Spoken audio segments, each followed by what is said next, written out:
मला दुसरं असं विचारायचंय, की आपण म्हणतो, की प्राथमिक शिक्षण जे असतं ते मातृभाषेतनं जर का मिळालं, तर मुलांची आकलन शक्ती जी असते ती वाढते, असं म्हणतात. मग तरीसुद्धा आपण अ, जागतिक अर्थव्यवस्थेचा एक पासपोर्ट ज्याला म्हणतो इंग्रजी, तर त्याला प्राधान्य देऊन आपण इंग्रजी माध्यमाच्या शाळेतच घालतो मुलांना. मग हे कितपत योग्य आहे? म्हणजे आपण म्हणतोय, की आकलन शक्ती मातृभाषेमुळे जास्ती वाढते, पण आपण त्यांना इंग्रजी माध्यमाच्या शाळेत घालतोय. तर हे योग्य आहे का? आता ह्याचं एक उदाहरण मी म्हटलं तर मी स्वतः आहे. असं म्हटलं तर माझ्यावरती मी 2 म्हणजे असं कॅमेरा लावतो आणि बघतो. तर मी महाराष्ट्रीयन कारण की माझी आई महाराष्ट्रीयन. हं. माझ्या आईचा जन्म आपल्या लोणावळ्याचा आहे. माझ्या आईची आई, तिचं माहेर सासवड जरी असलं, तरी त्यावेळेस घाटात बांधकाम चालू होतं रेल्वे लाईनचं. त्यामुळे तिकडे सगळे राहायचे. तो आईचा जन्म तिकडे झाला. सो आई माझी तसं म्हटलं तर महाराष्ट्रातली स्ट्रिक्टली स्पीकिंग. आईचा जन्म महाराष्ट्रातला, तिची भाषा महाराष्ट्रातली. पण मी महाराष्ट्रात जन्माला नाही आलो. हं. त्यामुळे मी जन्माला आलो तेव्हा माझी आई मला मराठीत शिकवेल, माझ्याशी मराठी बोबडं बोलेल आणि तिच्या बोलण्यानी किंवा तिच्या देहबोलीनी आई स्वतःच्या बाळासोबत बोलती तर डोळ्यांनी पण बोलत असते. बऱ्याचशा गोष्टी डोळ्यांनी, बऱ्याचशा गोष्टी हातानी, त्या बाळाचे हात हातात घेऊन असे हलवायचे. म्हणजे ती बॉडी लँग्वेज. बऱ्याच प्रकारे आई तिच्या बाळासोबत बोलत असते. माझी आई पण माझ्यासोबत तसं बोलली असेल. पण कुठेतरी तिच्या बॅक ऑफ द माइंडमध्ये आहे ना, की मी महाराष्ट्रात नाहीये. हं. तर तिने हळू-हळू हा भाग घेतला, की हा महाराष्ट्रात नाहीये. त्यामुळे बडोद्यामध्ये मराठी भाषिक शाळा 4-5च आहे. मग काय आहे तर जास्त करून गुजराती भाषिक शाळा आहे आणि बाकीच्या हिंदी आणि इंग्लिश मीडियम आहे. तर त्यावेळेस माझी आई जरी मराठी माध्यमात शिकली, माझे वडील मराठी माध्यमात शिकले, तरी माझे आजोबा इंग्लिश मीडियममध्ये शिकले होते त्या काळात. हं. सो थोडंफार इंग्लिश होतं. माझ्या वडिलांचं इंग्लिश पण उत्तम होतं. तर इंग्लिशविषयी भीती अशी घरात अजिबात नव्हती. उलट एक प्रकारचा पॉझिटिव्ह भाव होता. मराठीविषयी भीत नाही होती, की सगळे मराठी मीडियममध्ये शिकले होते. सो तो इश्यू नव्हता. पण फ्युचरचा विचार केला तर लोकांना नक्कीच दिसलं, की आपण गुजरातमध्ये आहोत, महाराष्ट्रात नाही आहोत. तर ही गुजराती भाषा तर मुलगा घराच्या बाहेर खेळायला जाणार आहे, तो शिकेलच. पण त्याला शिकायला पाहिजे इंग्लिश भाषा. म्हणून इंग्लिश मीडियममध्ये मी शिकलो. पण घरात वातावरण मराठी एवढ्यासाठी होतं, की अध्यात्माचा खूप जास्ती आमच्या घरात बेस होता. त्यामुळे पोथ्या, ग्रंथ, चर्चा अध्यात्माच्या व्हायच्या. परत आई कधी काळी म्युझिक कॉलेजला शिकायची, त्यामुळे कामगार सभाचे कार्यक्रम, त्यातली गाणी सगळी ते ऐकायची. त्यामुळे मराठी गाणी, मराठी भजनं हे पण बऱ्यापैकी घरात होती. आणि मग रामदासी पंथातले सगळे भक्त आमच्या घरात असल्यामुळे मग गडावर जाणं, इथे जाणं, श्रीधर स्वामींच्या आश्रमावर जाणं. सो महाराष्ट्रात येणं जाणं होतंच आमचं.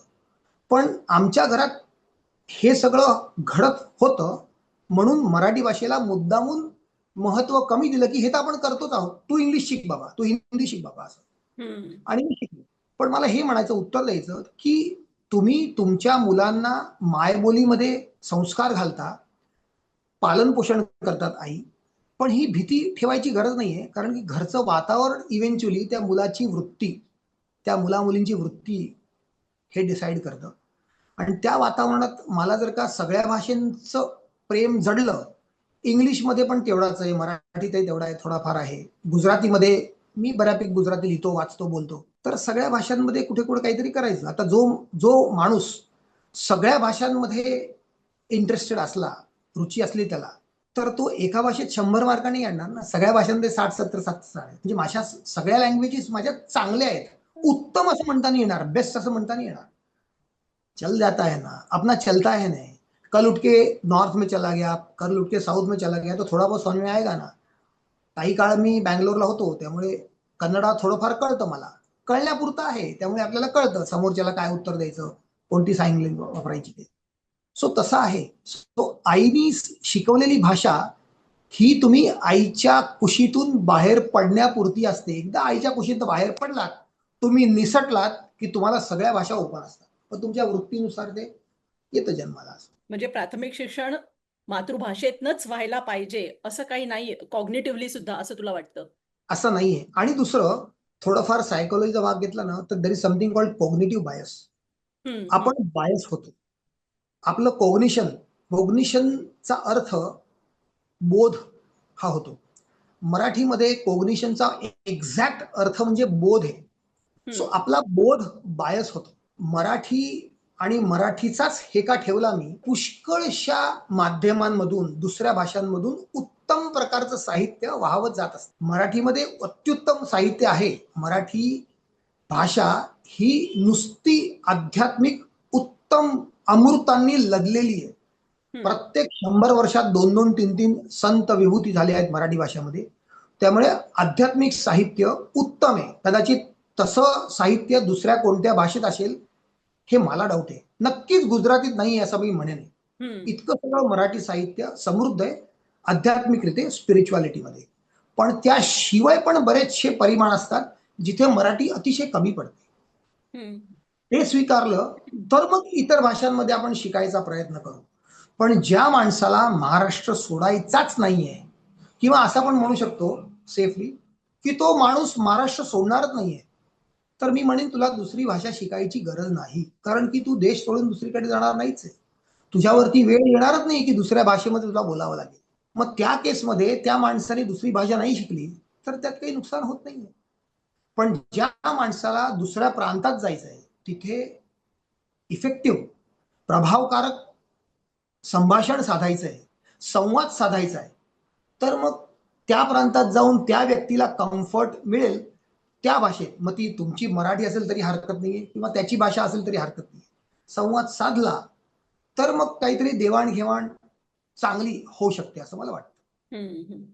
पण म्हणून एकाच ठिकाणी जरी राहायला माणूस, तरी त्याला जर का विविध भाषा येत असतील, तर त्याच्यामुळे त्याचं विविध संस्कृतींमधलं अनुभव मिळत जातात किंवा हे होऊन त्याची एक म्हणजे त्याच्या ब्रेनची काही खूप वेगळी अशी डेव्हलपमेंट होते का? की भाषा हे फक्त व्यवहाराचं साधन म्हणूनच बघायला पाहिजे. म्हणजे वेगवेगळ्या भाषांमुळे त्याच्यावर काही असा होलसम परिणाम काही घडतो का? आता याची 2 उत्तरं आहेत. जर हं, का फक्त भौतिक उपलब्ध्या घ्यायच्या आहेत, हं, तर मग त्याला गरज नाहीये. कारण की भौतिक उपलब्धीसाठी 2 गोष्टी पाहिजे. नेमकं समोरच्याला काय हवंय ते ओळखावं किंवा त्याचा पाय कुठे फसलाय ते बघावं आणि त्याप्रमाणे त्याच्याशी देवाण-घेवाण करावं. तड जोडावी आणि तडजोड व्हावी, हं, हे एक आहे. आणि दुसरं म्हणजे ग्रोथ माइंडसेट. हं, सतत काहीतरी शिकायची. मी कालपेक्षा आज चांगला व्हायला पाहिजे. हा जर का हेका असला माणसाचा, की मी आज जो आहे ना त्यापेक्षा आज भरपूर शिकलो रे. नाही, उद्या मी आजपेक्षा चांगला व्हायला पाहिजे. हं, ही जर का वाटचाल असेल, ही जर का त्याची मती असेल, ही जर का त्याची वृत्ती असेल, वृत्ती इन द सेन्स तो स्पायरल ज्याच्यामध्ये तो वृत्त आहे, तो फसला आहे, सतत ते चक्कर, हे करतो, हे करतो, हे करत जातो. त्याला आपण वृत्ती म्हणतो. ही वृत्ती त्याची आहे. रोज कालपेक्षा मी आज चांगला पाहिजे. हे इन्क्रिमेंटल इम्प्रूव्हमेंट जर का त्याची वृत्ती आहे, तर अशा माणसाने कधीही निवृत्त होऊ नये.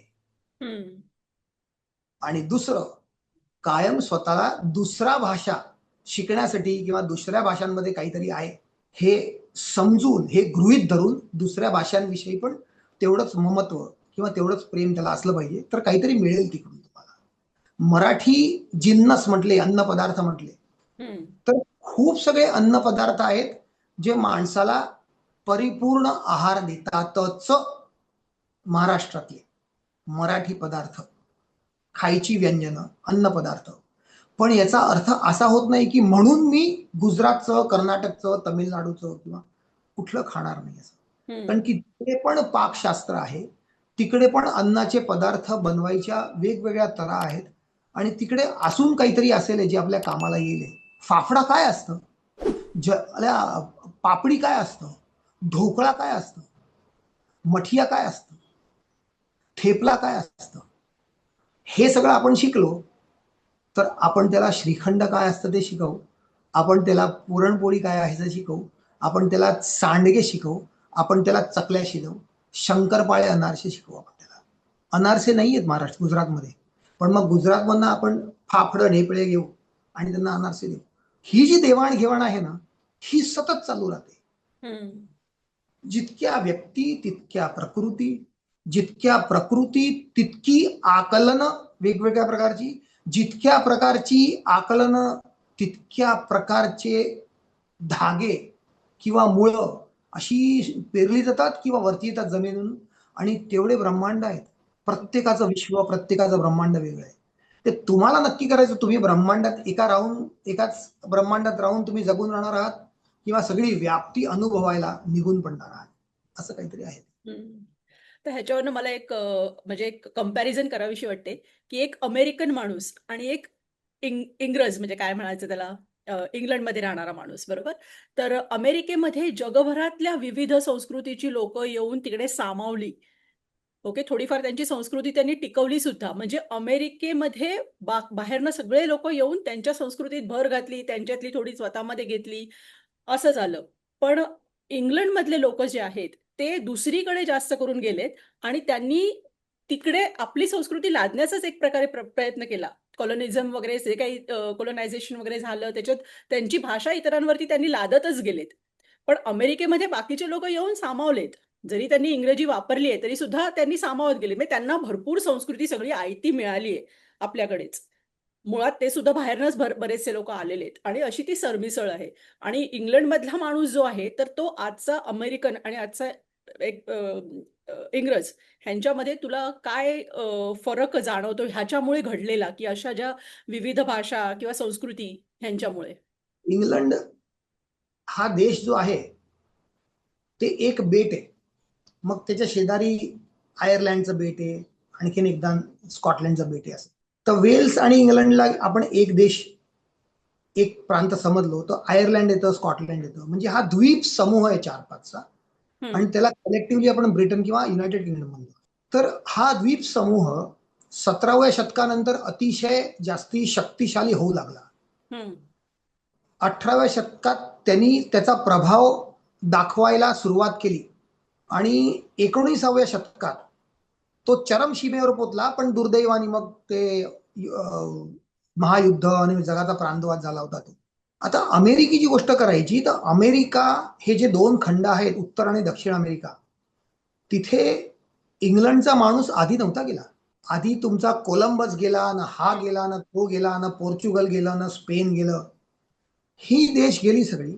स्पेनवाले गेले, पोर्चुगलवाले गेले. मग पोर्चुगीज लोकांनी स्वतःची कॉलनी स्थापली, स्पेनवाल्यांनी स्वतःची कॉलनी स्थापली आणि मग हळूहळू ब्रिटनची माणसं तिथे गेली. तडीपार ज्याला म्हणतो, ही तडीपार झालेली लोक सगळी अमेरिकेच्या खंडांमध्ये गेली, काही ऑस्ट्रेलिया खंडांमध्ये गेली आणि या तडीपार लोकांनी तिथे जाऊन ती वसली आणि मग तिकडे स्थानिक जे होते, आज आपण ज्यांना रेड इंडियन म्हणतो किंवा इंडियन्स म्हणतो, लोकल्स म्हणतो, तो जो काही गैरसमज झाला त्याने इंडियन नाव ठेवले जे काय असेल ते, वेस्ट इंडिज ते इंडियन्स असं. तर ते त्यांचं स्वप्न होतं की बाबा कधी ते इंडियासाठीच आपल्याला मॅप सापडावा ना, कोणीतरी भारताच्या या साईडला आहे म्हणजे पण इंडियन्स आहेत, त्यांचा रंग पण तसाच आहे, ते इंडियन्स वाटतात ते. तो इतिहासाचा वेगळा भाग आहे. तर अमेरिकेचा जन्म हा युकेनी घातला नसून इतर प्रांतातली पण युरोपच्या लोक गेली होती तिकडे आणि मग त्यांनी आपापले छोटे छोटे कॉलनीज बनवले होते. त्यामुळे झालं असं की या कॉलनीज हळूहळू समृद्ध होत गेल्या आणि जेव्हा स्थानिक लोकांवरती या लोकांनी नियंत्रण मिळवलं, युकेच्या लोकांनी, जनसंख्या त्यांची थोडी जास्ती प्रभावी झाली आणि मग त्या लोकांनी तिथे राज्यकर्ते म्हणून स्वतःचं साम्राज्य मांडलं आणि अमेरिकेतली डेमोक्रेसी, युएस मधली डेमोक्रेसी जन्माला आली 18व्या शतकात. पण तोपर्यंत बऱ्याचशा स्थानिकांना त्यांनी दाबलं होतं किंवा नाश केला होता त्यांचा, त्या संस्कृतीचा, त्या रिवाजांचा. आता हे अलीकडे घडलं आणि इतर प्रांतातली लोक होती तिथे, स्पेन मधली लोक होती, पोर्चुगीज मध्ये लोक होती, जी ब्रिटिश लोक दक्षिण अमेरिकेत नाही गेली. इफ यू नोटिस, ब्राझील आणि डाऊन साऊथ, मग ते कोलंबा इक्वेडोर असेल किंवा खाली चिली अर्जेंटिना असेल, तिथे अमेरिकन लोकसंख्या नाहीये. बघ तू, स्पॅनिश आणि पोर्चुगीज लोक जास्ती आहेत तिथे. तर ते लोक खाली गेले पण थोडेसे वरती राहिलेत. मेक्सिकोची जी लोकसंख्या आहे ती हेवी इंडियन्स होते त्याच्यामध्ये, कारण की ती कर्कवृत्ताजवळ अहमदाबादच्या रेषेत, मुंबई अहमदाबादच्या रेषेत मेक्सिको आणि पनामा पडतात. तर ती जी जनसंख्या स्थानिक होती त्यांना दाबलं आणि त्यांच्यावरती ह्या लोकांनी अधिपत्य मिळवलं. पण दुनियेला सांगायला की हो आम्ही सगळे सगळे मिळून राहत आहोत. पण शेवटी कॉन्स्टिट्यूशन तर मग ब्रिटिश कालीनच कॉन्स्टिट्यूशन, ब्रिटिश राजवटीला शोभेल असंच तिकडचा घटना आणि सगळं बनवलं गेलं. So coming back, US is a country founded by multiple countries of the Europe and led by British. पण ब्रिटनमध्ये दुसरे कोणी नाही आले. ते ब्रिटनमध्ये जे 4-5 देशांचे आहेत, ते इंग्लंडचे आणि तिकडचे लोक, त्या लोकांनीच स्वतःचं असं गाजवलं, कारण की तेच जगभर राज्य करत होते. त्यामुळे ब्रिटनवर जाऊन राज्य करणं हे कधीच घडलं नाही. आणि म्हणून ते तिकडे कणखर आणि तटस्थ वाढले आणि इथे थोडेसे असे डेमोक्रेसीशी ओपन किंवा सगळ्या समाजांचं आम्ही ऐकून घेतो अशा प्रकारचं काहीतरी राहिले, असं मला म्हणायचंय. पण अशा विविध भाषा म्हणजे विविध संस्कृती म्हणा, भाषा म्हणा, त्या सगळ्या ज्या अमेरिकेत एकवटल्या गेल्या आणि त्याच्यामुळे त्यांच्यामध्ये काही खास असं त्यांचं वेगळेपण निर्माण झालं का? त्याच्यात त्यांना जेव्हा आपण म्हणतोय की मल्टिपल भाषा मला येत असतील, तर माझ्यामध्ये एक कॉग्निटिव्ह डेव्हलपमेंट खूप छान होते.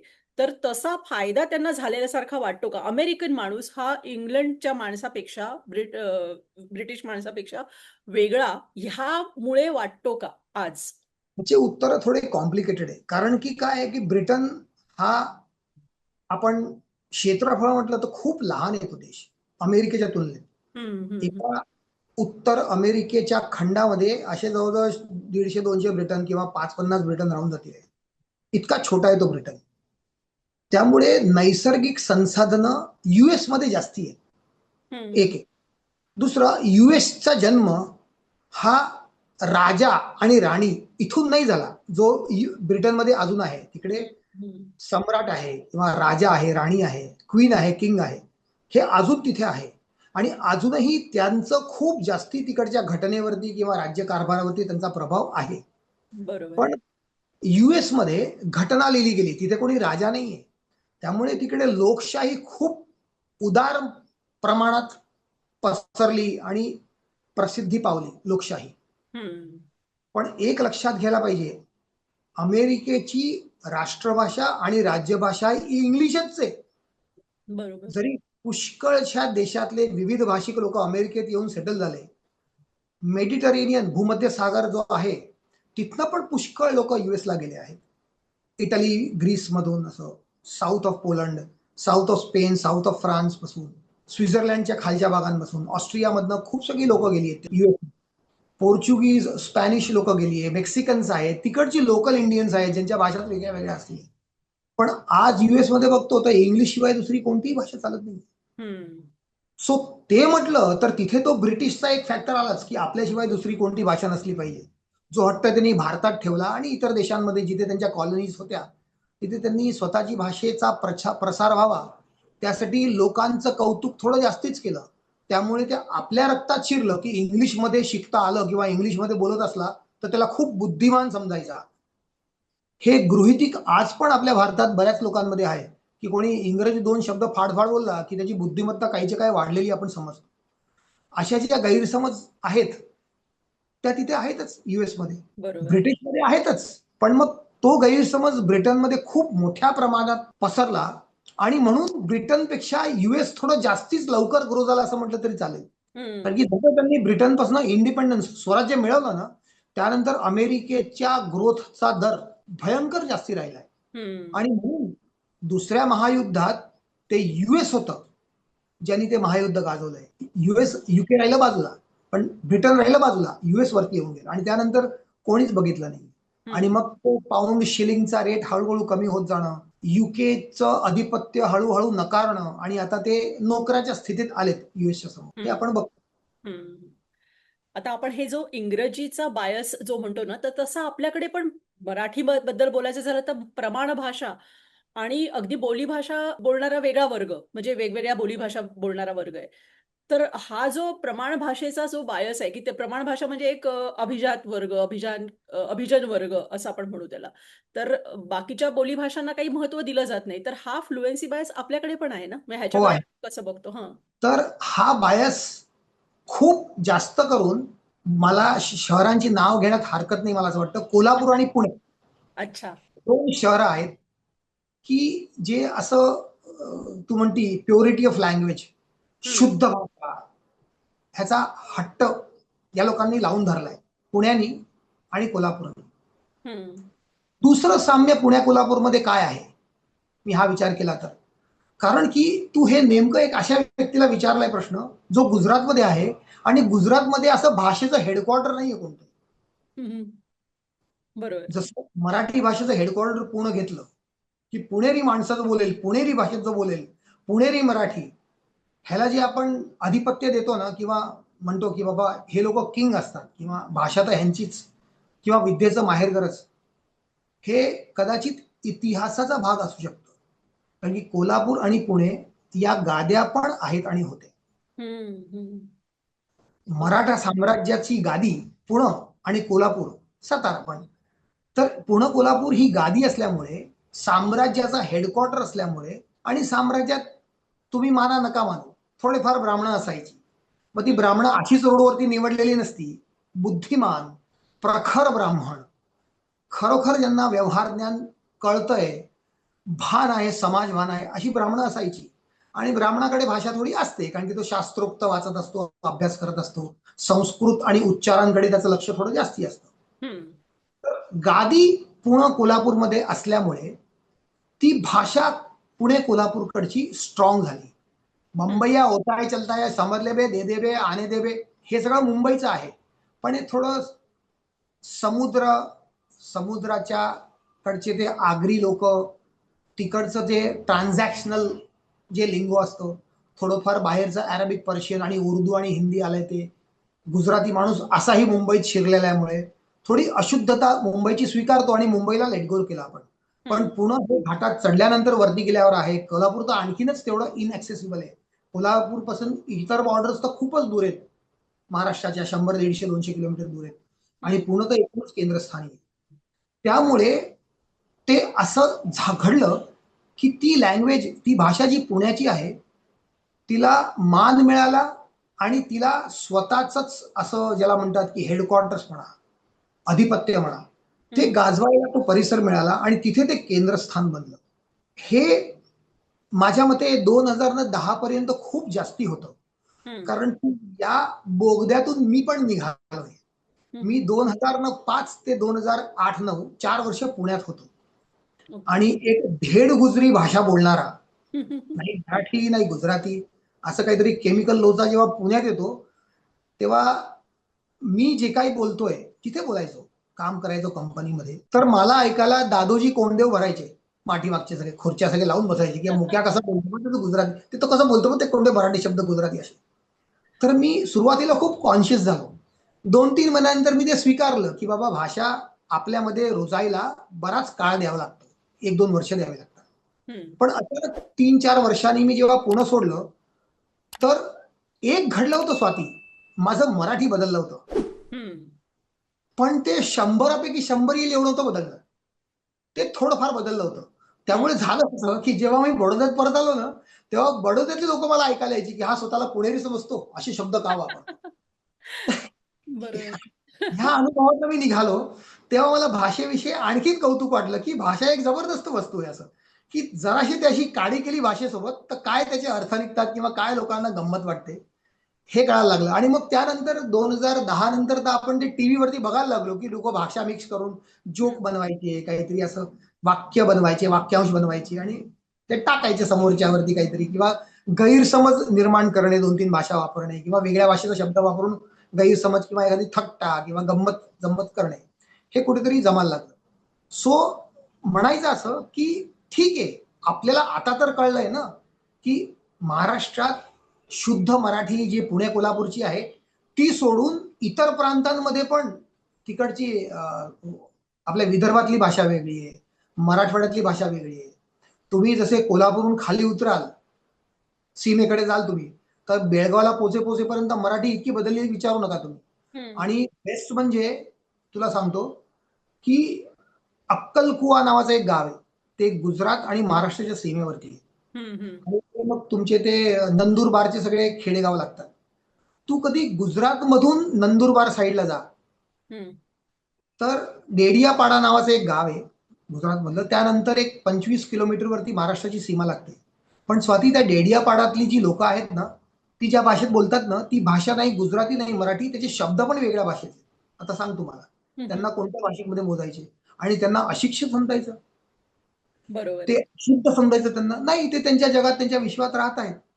5-5 कोसे, 10-10 कोसे, 12-12 कोसे, तुम्ही जे काही युनिट काढाल, पिक्सेल काढा भाषेचं, बदलत असते. त्यामुळे असं केंद्रस्थान देणं हे मला असं वाटतं की खूप जास्ती रूढ होणं किंवा कडक होणं झालंय. म्हणून गुजरातमध्ये यायचं. तर गुजरात हा हजारो वर्षांपासून, किमान 7-8 हजार वर्षांपासून धंद्यात मुरलेला एक राज्य किंवा प्रांत आहे. हम्म. सिंधू सरस्वती संस्कृतीचे सगळे धागेदोरे गुजरातपर्यंत आहेत, भरूचपर्यंत आहेत, नर्मदेपर्यंत आहेत. त्यामुळे तो खूप मोठा व्यापाराचा केंद्र होता. आजपासून हजारो वर्षापूर्वी जगामध्ये एकच शांघाई होतं, ते गुजरात होतं. किंवा लोथलचा किंवा त्या कच्छचा तो परिसर होता तो. ते सगळे शांघाई परिसर होते. भरूच हे मोठं शांघाई होतं गुजरातचं. आणि म्हणून तिथे भाषेला महत्व नसतं. तुम्ही गोदीमध्ये गेलात, माझगाव डॉकला गेलात, तर तिकडे शुद्ध मराठीचं महत्व तेवढं नाहीये. हम्म. लवकर सामान लोड करा रे, अरे पटपट उतरवा रे. तर त्या करण्यासाठी तुम्हाला जी भाषा लागेल ती, ज्या पद्धतीने तुम्ही काम काढून घ्याल तसं, ते महत्वाचं असतं. इव्हेंच्युअली भाषा हे एक माध्यम आहे, लवकरात लवकर आणि चांगल्यात चांगलं ट्रान्झॅक्शन कसं होतं त्यासाठी. व्यवहार असं होणं महत्वाचं आहे. बरोबर. हो, महत्वाचं आहे. हम्म.